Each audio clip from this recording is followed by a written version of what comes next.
Hi, I'm Peter Sleskeen, Director of the Monterey Trialogue, a program hosted by the Middlebury Institute of International Studies at Monterey. Since the middle of the 20th century, relations among the United States, Russia, and China have had an enormous impact on each country separately and on the world as a whole. The purpose of the Monterey Trialogue is to better understand this extraordinarily complex and consequential relationship by directly engaging with experts from all three countries. Today our guest is Andrey Kortunov, founding director of the Russian International Affairs Council. We recorded the first part of this episode in a conference room in Istanbul, and the second part in the offices of the Russian International Affairs Council in Moscow. I hope you enjoyed the episode. Thank you very much, Andrey, for joining us on the podcast. So if perhaps you could begin by giving us a brief description of your career, the places that you've worked and taught, where you studied. In 1979, I graduated from the Moscow Institute of International Relations, where I had the privilege of taking classes at the Faculty of International Law and later on at the Department of International Relations. And essentially, I had a choice between two career tracks. The first one was to go to the Foreign Ministry. I spent a couple of months in London with the Soviet embassy there. And the second, probably less apparent option was to go to academia. And I decided to take the second track opportunity primarily because I felt that in academia I would have a little bit more intellectual autonomy, a little bit more opportunities for self-fulfillment. And I was not particularly happy about almost a military type discipline in the foreign ministry. So I joined the Institute of USA and Canada Studies. My initial idea was to continue my studies of the United Kingdom, but at that point we didn't have an Institute for Europe in the Soviet Union, so the USA and Canada Studies Institute of the Soviet Academy of Sciences was the best choice available. Ultimately, I became a deputy director. By late Soviet standards, that was quite a career. I think that I had 120 scholars under my supervision, 3 or 4 departments, including Department on Canada. We tried to proliferate to Australia, we failed. But it was interesting because it was the period of Gorbachev and new thinking, and we felt that our ideas were in demand. We generated tons of policy briefs, memoranda, and reports to the Soviet Foreign Ministry under Eduard Shevardnadze, but also to the International Department of the CPSU Central Committee. Sky was the limit, so to say. When you say that your ideas were in demand, what in particular interested the Soviet government? Well, it's hard to tell because that depended on a particular situation. For instance, we were engaged in the preparation of President Gorbachev's trip to the United States in 1987. And I was assigned to a small section of experts working on the schedule of Gorbachev's spouse, Raisa Maximovna. So we had to advise her where to go, what to wear, how to behave, because, of course, it was very new. And even the First Lady of the Soviet Union was not really prepared for such a trip. But, of course, on top of that, there were some serious issues related to conventional arms control in Europe. Had you yourself been to the U.S. at that point? I got to the United States for the first time even before Perestroika. I think it was in 1984. So when you were giving Raisa Gorbacheva guidelines about how to act, you had some personal experience? Oh, absolutely. I thought that I knew Washington, D.C. relatively well, though, of course, it was probably an overstatement. But I knew some places, I knew shopping malls, I knew universities like Georgetown, GW, American University. But as I said, it was not the only dimension which we participated to. There were some political issues and some speeches made by Gorbachev. We participated in drafting some statements, and there was a lot of fight about the specific wording of particular statements. But generally, the overall mood was very upbeat. It was very optimistic. And when the whole system came crashing down, I suppose it was a shock. Did it feel like the work that you had been engaged in suddenly meant less because it was meant to be a slow, progressive project of adaptation and the floor fell out from under you? Or was it an exciting time filled with new opportunities? Well, that depends how you define opportunities, because on the one hand, after the disintegration of the Soviet Union, after Yeltsin got to power, gradually I started feeling that probably our advice is no longer in demand. The Kremlin was becoming more self-sufficient in terms of their approach to foreign policy. Though it didn't happen in any abrupt way, it was a gradual decline of the academy. Of course, there were problems with retaining our personnel because we couldn't pay a lot of money, and the social status of academics was also going down. But I convinced myself that basically foreign policy had become more or less a technical issue, that Russia is well on track, that there might be some problems with the United States or with Europe, but these problems are not going to change the overall course. That's why I decided that probably the time had come to start moving in some other direction. And I left the institute. I started a couple of NGOs working on education reforms in Russia, on community development, especially small towns, on independent media, human rights, and so on and so forth. So I spent another maybe 15 years of my life working on grassroots issues in various parts of the Russian Federation. We worked a lot with American foundations, Ford Foundation, MacArthur's, the Carnegie Corporation of New York, Mott, USAID, of course, but also with Russian private businesses, including UCOS, for example. We worked with the Russian Ministry of Education, with the Russian Ministry for Regional Development, with many governors and many mayors. How aligned were these various supporters? Were you getting very different messages from, say, Carnegie than you might get from Russian government agencies, or was everybody more or less pushing in the same direction at that time? Well, of course, even in early 2000s, they had slightly different priorities because the ministry wanted to rebuild the system. Most of US foundations or European foundations were interested in supporting specific institutions and individuals.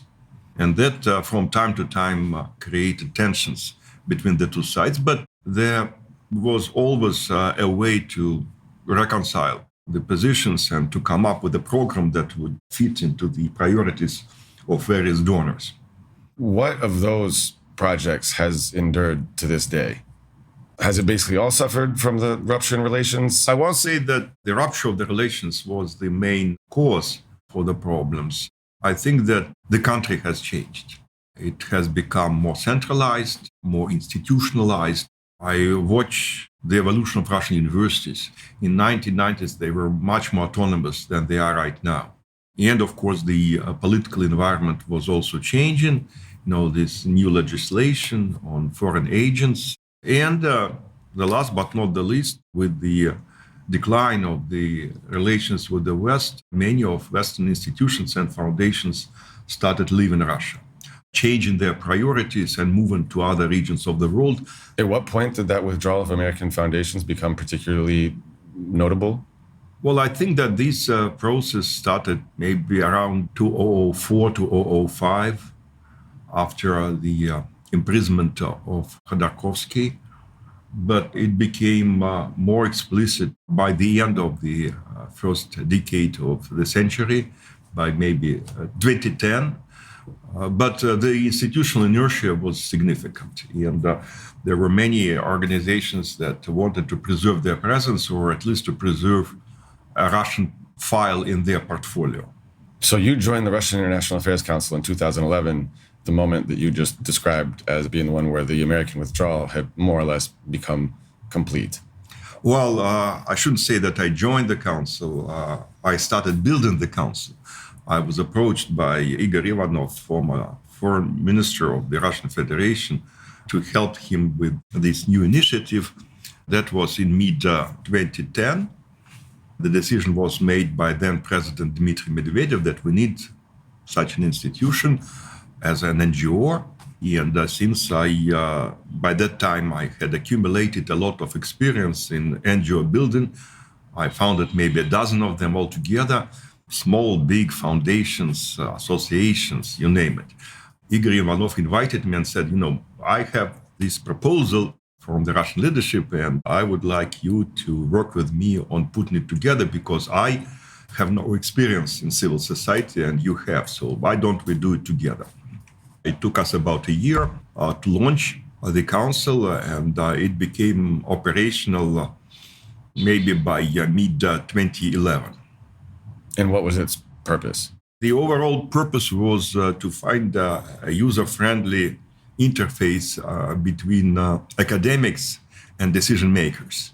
The idea was that we should not compete with major academic institutions or with universities in producing fundamental research on international relations, but rather we should try to help them to adjust their quote-unquote product in order that this product could be digested by governmental bureaucrats. But there were some other missions as well. Of course, we were supposed to enlighten the Russian public about what is going on in the world. And we had as our corporate members about a dozen of leading public schools with the strong IR departments. And we assisted them in curricula development.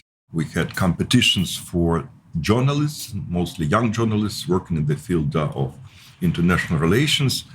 We were supposed to consult Russian businesses or Russian regions on issues related to international cooperation. And of course, the last but not the least, the Council was supposed to be a mechanism to reach out foreign think tanks and foreign experts in order to join them in putting together projects, writing reports, promoting publications in periodicals, so on and so forth. So the idea was that the Council might also help to build strong relations with peer institutions in Europe, in the United States, but also in Asia, in Africa, and Latin America. So at the outset of the Council's work, the articles you published, the reports that you produced, the conferences you held, focused mainly on which countries and subjects? Well, I think that when we started, probably our prime priorities were in the West. But also we tried to diversify geography by gradually reaching out to Middle East, to China, but also to places like Japan, South Korea, India, Iran, the Gulf.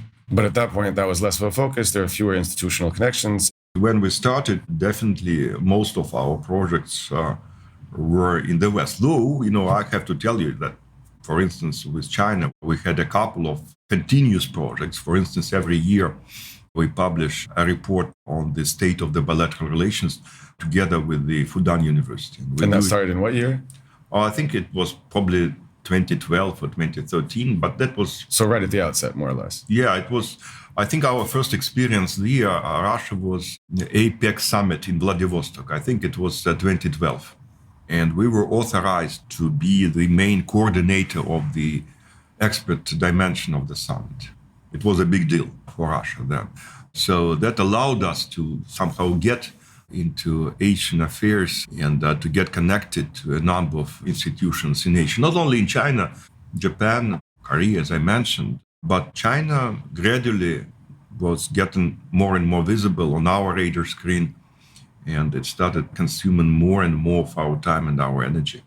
So your work at the beginning focused mainly on the West, on Europe and the United States, but obviously had a global purview, and within the non-West, China was the principal focus from the beginning. Now, of course, China is at the center of your work. You go there very frequently. Your son is at Peking University. As far as I understand, your colleague Ivan Timofeyev is seriously studying Chinese. He's not the only one. We have a large group of our younger scholars who study Chinese for, I think, maybe second or third year already. I thought it was a kind of hobby, and they would entertain this idea for a couple of weeks, and then they would realize how difficult it is to learn Chinese, and they would drop it. But I was wrong. They're persistent in this hobby, and some of them can already communicate in Chinese. But so this was a very abrupt turn following the start of the war. Well, I would say that the first call was, of course, 2014. Crimea, Donbass, the first cycle of sanctions, we started losing some of our partners. For example, we could never restore in full our relations with Polish colleagues after 2014. If you take Baltic states, again, we preserved some in Latvia and in Estonia, but definitely we could not limit the damage completely. So already 2014 was an important turning point for us. But just on the negative side, so you lost relations with certain countries for whom the annexation of Crimea was a point of no return. But did this lead then to the creation of closer relations with China and other non-Western countries? It was a bit more complicated. When I thought back in 2014 how these developments might affect our activities, my impression was that we have two types of partners in Europe. We had easy partners and difficult partners. Easy partners mostly in Southern Europe and difficult partners mostly in the North. And I thought that after what had happened in 2014, we were likely to lose hard partners and easy partners would turn into difficult ones. But that was not exactly the case, because I noticed that some of the most difficult partners and most difficult countries turned out to be the most persistent in trying to preserve this relationship. So which ones in particular? For instance, take the United Kingdom. We traditionally worked with RUSI, Royal United Service Institute. And as you know, RUSI is an institution which is associated with the British military. It has always had rather conservative views on Russia, not to use a different term. So I thought that they would probably decide not to work with us after 2014, but not only they maintained these contacts, they wanted to maintain these contacts even after the beginning of the Russian special military operation.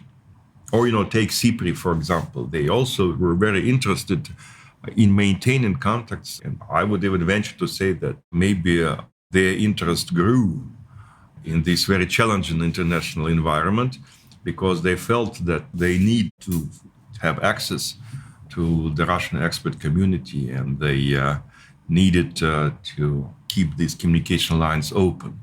So it's not linear. Some centers were scared and they were concerned about how these contacts might affect their reputation back at home, but some demonstrated spectacular resilience and spectacular commitment to continue the dialogue. And these contacts with RUSI, with CIPRI, endure to this day? Well, right now they are less active, but this is also because they are not encouraged by the Russian government. So it's not that they do not want to work with us, but we have our domestic constraints as well. So the process of focusing a bit less on the West, or of having decreasing relations with the West, begins in 2014, but then things take a real turn in 2022. So how does your job change? How does RIAC's work transform after the launching of the special military operation? Well, my general observation would be that this work has become much more technical. We have a large section on Western sanctions. We study sanctions, the potential implications for the Russian economy, the trajectory, what we can expect, what we should not expect, how we could cope, how our partners might or might not avoid overcompliance. It's a pretty technical stuff. This is clearly in demand because there are various requests from a variety of economic actors, large Russian companies or financial institutions or Russian regions or even foreign partners, because definitely we entered uncharted waters and no one really knows how it might end up with, what will happen tomorrow, what we should expect. And of course, for any business, I imagine it is very difficult to operate and to plan something when you have no idea what might happen tomorrow. So such issues are becoming more important. But so now there is expertise among your younger colleagues. There is a sort of routine where another packet of sanctions comes out, analysis can be made, recommendations given both to the Russian side, government, business, and to third parties elsewhere. How quickly did you find your feet? At what point did people begin to feel at least somewhat comfortable living in this new reality? Well, you mentioned my colleague, Ivan Timofeyev, who decided to work on sanctions long before the start of the special military operation, and they have accumulated some experience and a pool of experts. I have to tell you that one of the advantages of an institution like RIAC is that we do not need to rely on exclusive in-house expert knowledge. Instead, we can engage experts using our very broad network. So I would venture to say that altogether we probably have a couple of hundred for sure, maybe close to 1,000 of experts which are affiliated to RIAC in this or that capacity. So if you take sanctions, for instance, definitely we do not rely just on these very few experts that we can retain inside RIAC, but we rely on a broad range of experts whom we know, trust RIAC, who find it appropriate to work with us and who can make their own contributions. But of course, I should add that when I'm talking about technical aspects, there are some political implications as well. And for instance, this year there'll be the BRICS summit in Kazan in October. And there is a lot of discussion about how this organization might evolve institutionally over the next couple of years. So I can imagine that many think tanks are competing for rendering advice and suggestions on various avenues of its potential development, what priorities it should have, what additional mechanisms can be developed within BRICS. Should we continue expanding or should we start deepening? How we can reconcile problems that do exist between various BRICS members. So it is an interesting work, and I think that it might be helpful, though of course it's not easy to assess the impact that we can make because it's almost like a black box. You throw something there and then you can only expect that what you have thrown will be considered interesting or important. How do you know if something that you have thrown out there is received? It's hard to tell. We can guess. Sometimes we receive feedback. Folks, you came up with 10 ideas. 2 of these 10 are absolutely crazy. Just forget about them. Another 2 is not our job, so you should probably direct them to another agency. Some of them are good, but the time has not come. But, these 2 items look interesting. Why don't you work on them further? That happens, and that is a good response because it's an indicator that they are interested and they would like us to do something practical. And so the sanctions work is one of those. It is easier to market sanctions because there is a large community of potential clients, so to say. It's not just about the Russian Foreign Ministry or the Russian Central Bank. It's about various businesses. In Russia and abroad. In Russia and abroad, including even central banks of some countries far away. And so you're saying that in 2022, there was already a fairly broad base of experience in dealing with sanctions because of the experience since 2014. So that's there were right. Quite a few changes after 2022, but nonetheless, you weren't starting from scratch. We were one of the first to capture this market, if I can use this term. And we got certain comparative advantage because many studies, many papers lack the analytical depth. I think it's a general problem right now, not only in Russia, but all over the place. This red line between analysis and advocacy is eroding. And I have nothing against advocacy, but it's a different job, it has different criteria. If you want to analyze, you have to detach yourself from your political preferences or your ideological biases. If you look at the current field, of international affairs analysis in Russia, and I think in many other countries, this field is quite saturated, relatively low quality, politically heavily biased materials. Yeah, that's why, quality analysis should be in demand. So you're saying in Russia, a considerable amount of material produced on international relations is more or less produced for political purposes? I think so. I think that this is one of the problems because there should be a division between promoting specific political ideas and analyzing the international environment. So sanctions is clearly a big focus now, one in which you have a large and diversified market, as you say, a receptive audience.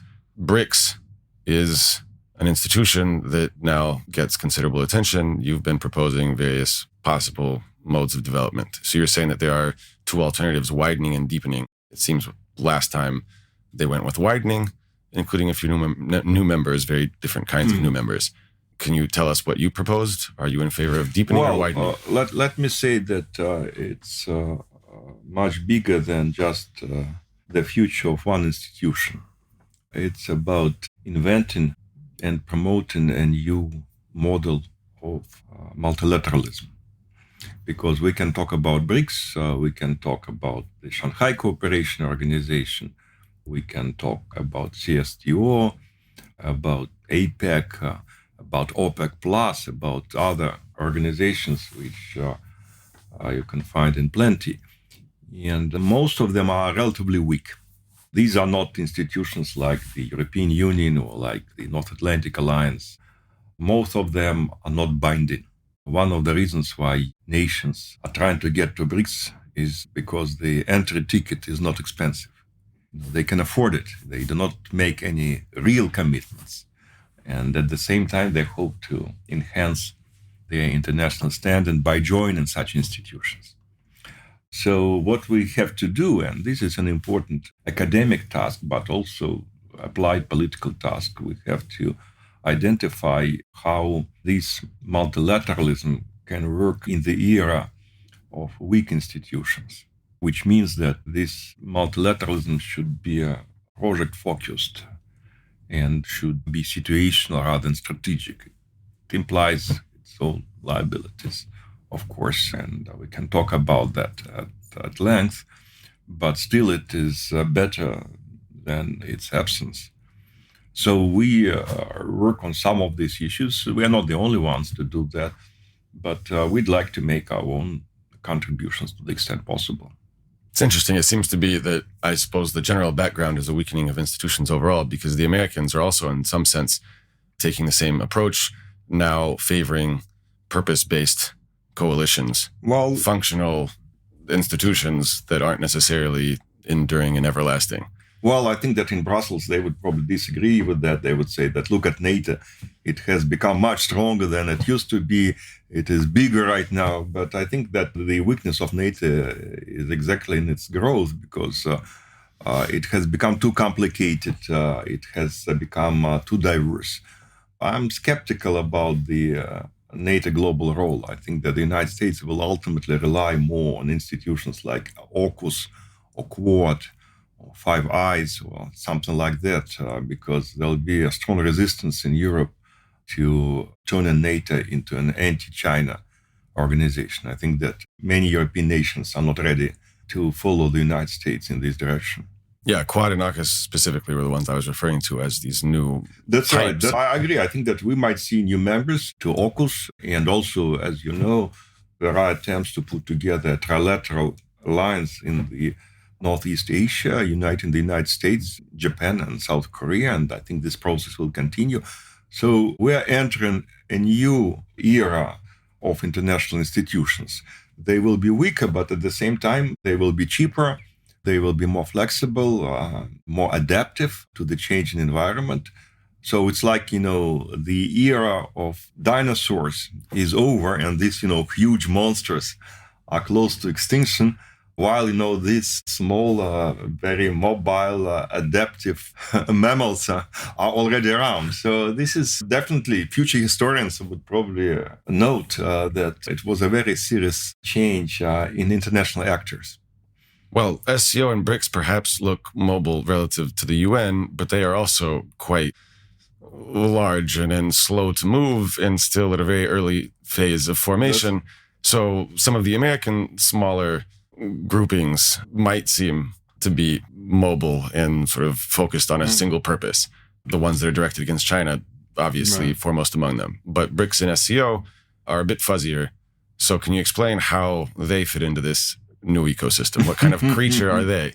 Well, I agree with you that they might already be too big and too numerous in numbers to remain efficient. I personally always stood for the concept of BRIC Plus, which implied that we shouldn't rush with the enlargement of the organization, but we should rather use the initial members in order to reach out to other nations. For instance, we could have South Africa as the BRICS representative in the African continent, and other interested parties might be in a position to link to BRICS through working with those South Africans.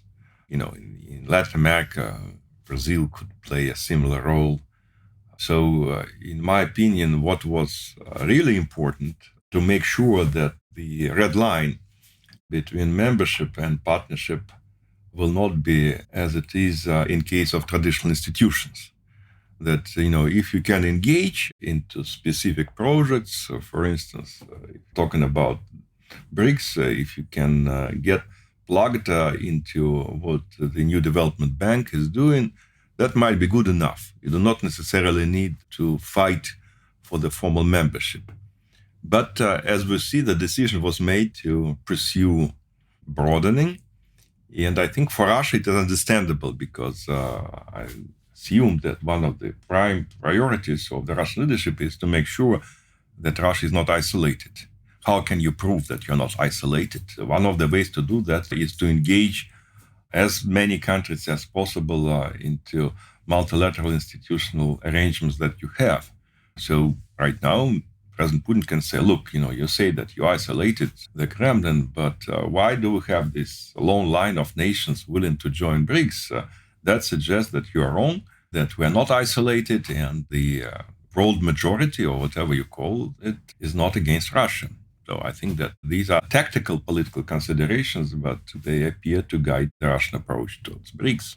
So a short-term symbolic payoff in showing that Russia is not isolated, but perhaps at the expense of institutional coherence going forward. Yeah, well, I'm not absolutely pessimistic on the future of BRICS. I think that you can still reconcile interests, but of course, every new member comes with its own priorities, its own prejudices, its own concerns. And if you have the Islamic Republic of Iran and the Kingdom of Saudi Arabia in one organization, you can imagine that the lowest common denominator will be really low, because these two nations have very different views on many fundamental international matters. Well, let's take two other nations, China and India, that are members of both the SCO and BRICS, and perhaps the two most important partners of Russia today. How do you approach the Indians and the Chinese, you yourself, RIAC, and Russia, in a way that keeps each side satisfied? Well, when I only started working with Chinese and Indians, I had an overrated perception on what Russia could do to help the two nations to somehow follow policy of reconciliation and to sort out problems that exist between the two. Clear enough, no third country can act as a mediator between China and India. Russia cannot solve these problems for Beijing and for New Delhi. However, Russia can operate on the margins. For instance, it can invite both nations into its programs in the Arctic Ocean. And you might have heard about this new flavor of the season, the concept of the so-called three poles, the Arctic, the Antarctic, and the Himalayas. That might constitute an opportunity for the three nations to work together on common projects. First of all, both India and China would like to get Russian LNG, which is produced there. So transit is important.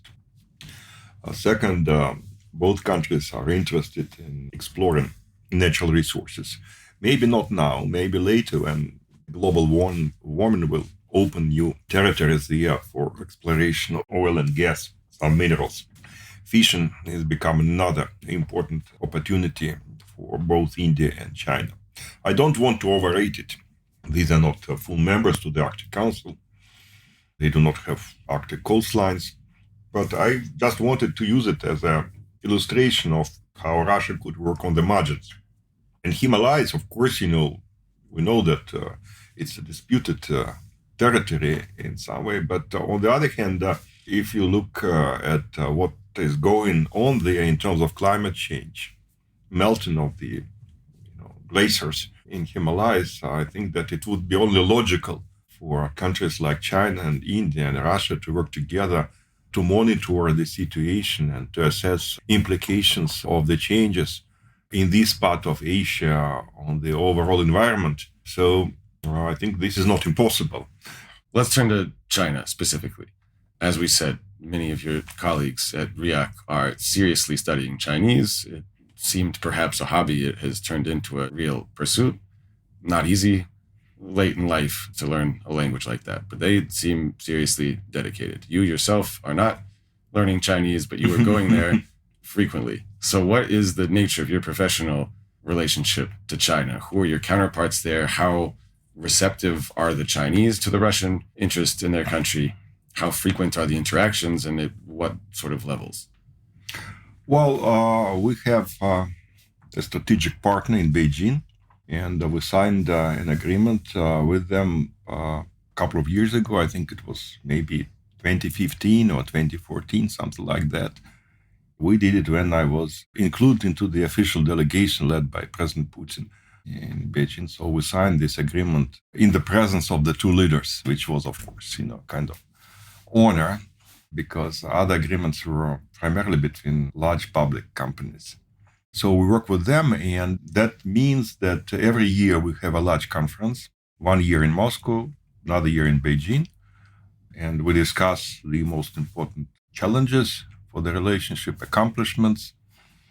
We discuss how this relationship evolves in the world, how it is affected by other players, actors like the United States or India or Europe. And in between, we have small events when we need to react to, let's say, new initiative coming from Moscow, from Beijing, or when we have to fight something that we would like to share with our respective authorities on the eve of a state visit, because there are many of them. Putin goes there, Xi comes to Moscow. We have small focused workshops. So that's our flagship program there. On top of that, if you take Beijing, we have a couple of smaller initiatives with educational institutions and with think tanks.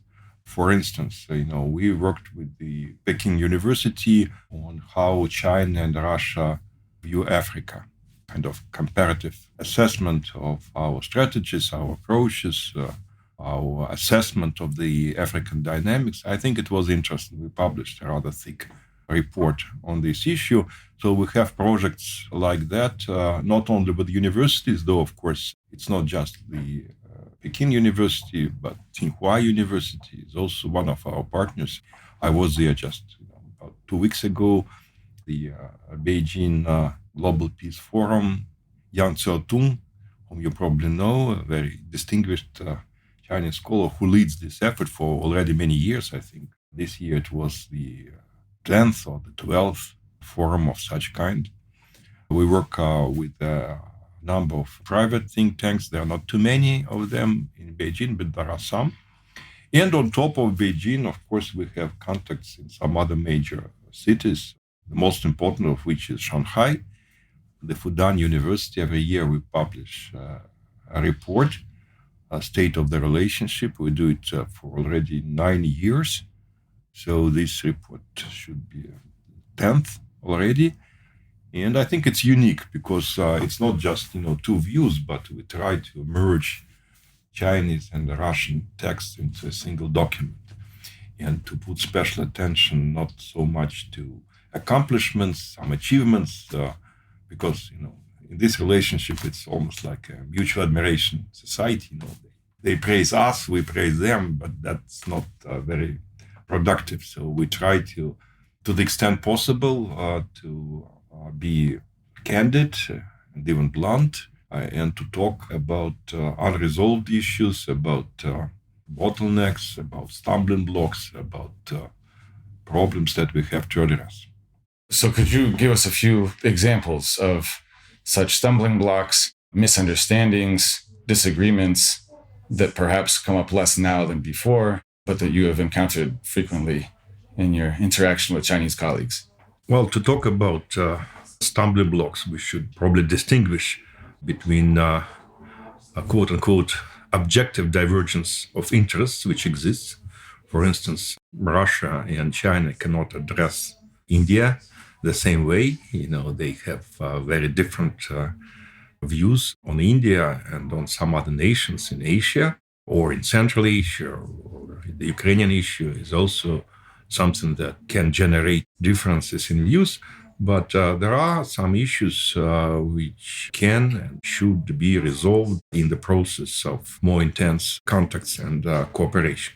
For instance, if we take the economic interaction between Russia and China, right now it is limited primarily to basic trade.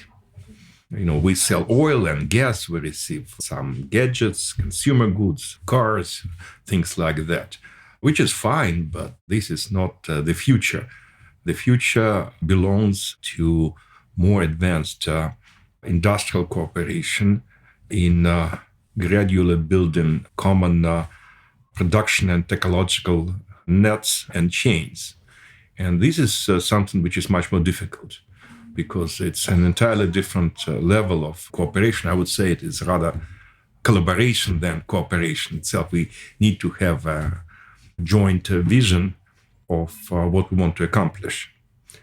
Likewise, I think that in some areas, our cooperation might be too superficial.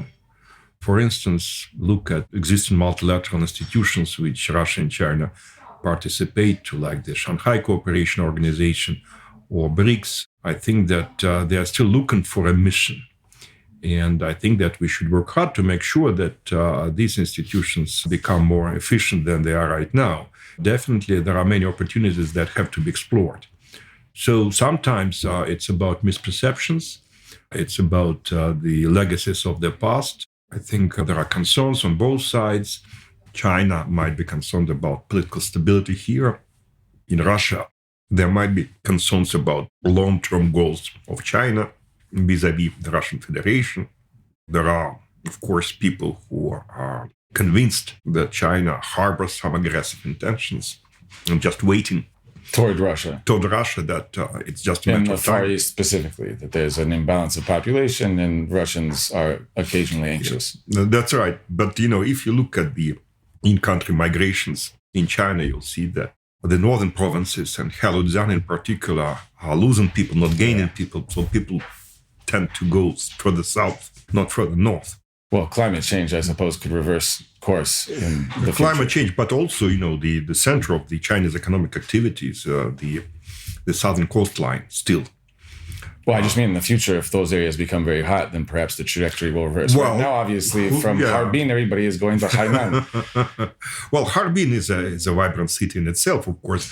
But if you look at the province, especially the most northern parts of the province, there are not too many opportunities there. Maybe that will change, or maybe we will see a reverse trend. But right now, I don't see that there are any particular reasons to be concerned about quote-unquote yellow peril, about China somehow infiltrating Russia and taking advantage of the perceived Russia's weakness.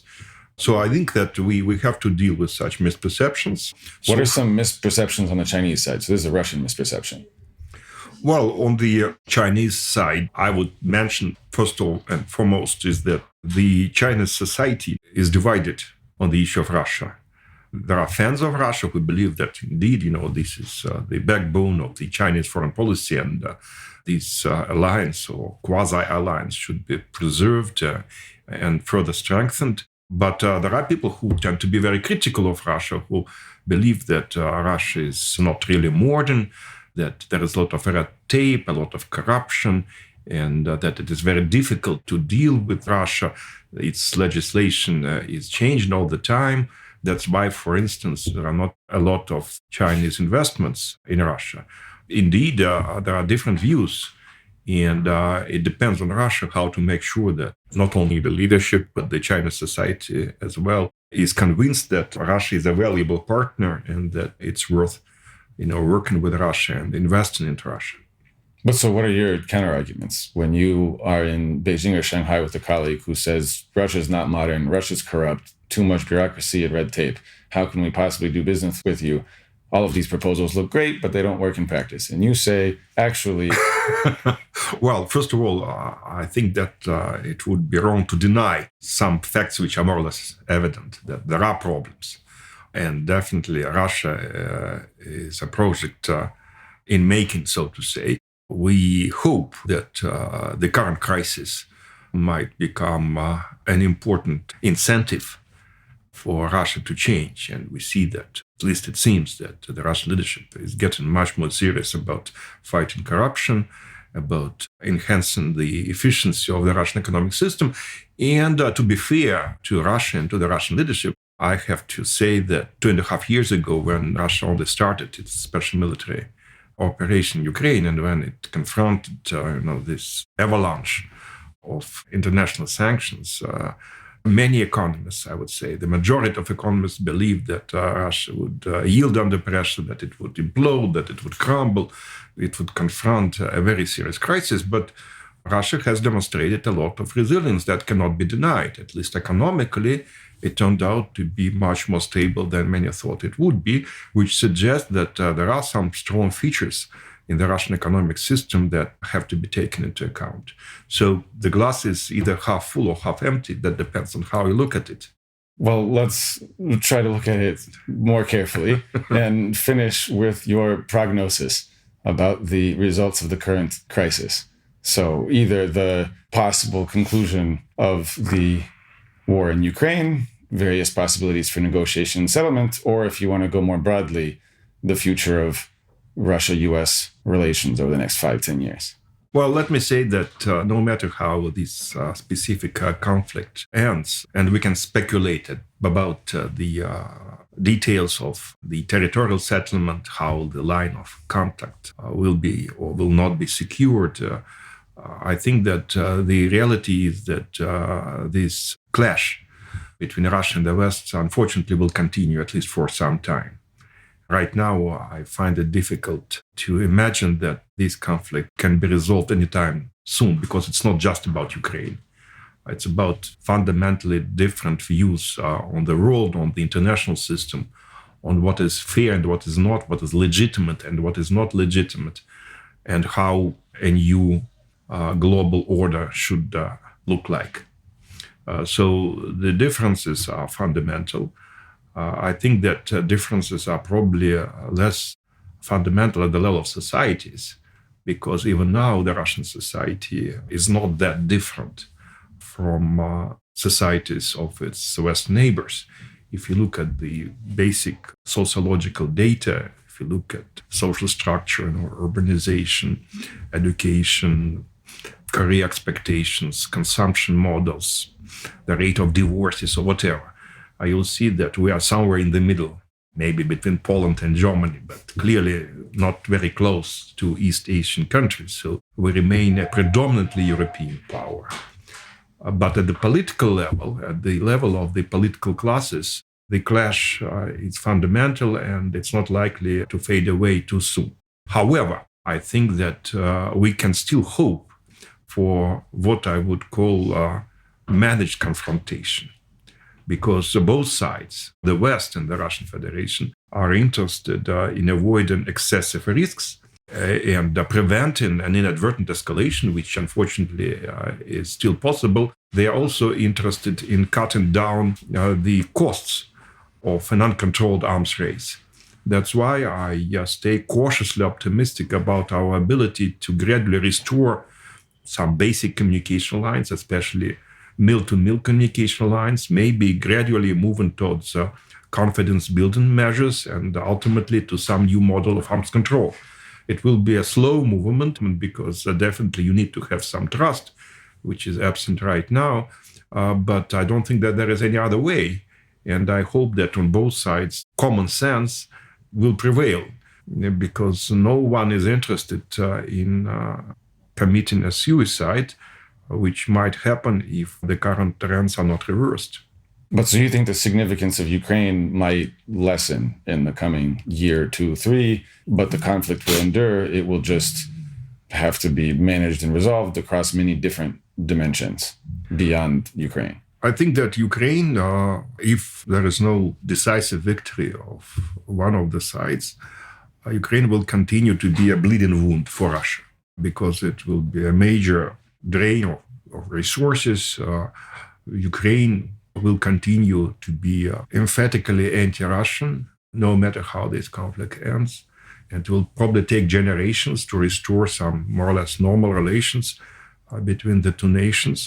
So I don't think that it will fade away. But I just wanted to say that even if we imagine for a second that a miracle happens and this issue is off the table, there are still very important disagreements and contradictions between Russia and the West. The jury is still in session in the sense that we don't know what will happen to Russia in a couple of years from now. We don't know what will happen to the United States or to the European Union either. A lot will depend on the ability of the two sides to demonstrate their resilience and their commitment to what they believe to be their values and their priorities. Well, so whether the glass is half full or half empty, let's hope that there's still water in it 5 years hence. Well, hopefully. Thanks for listening to the Monterey Trialogue Podcast. Make sure to subscribe to the show so you don't miss out on any episodes. I'm Peter Sleskeen. The Monterey Trialogue Podcast is hosted by the Middlebury Institute of International Studies and produced by University FM.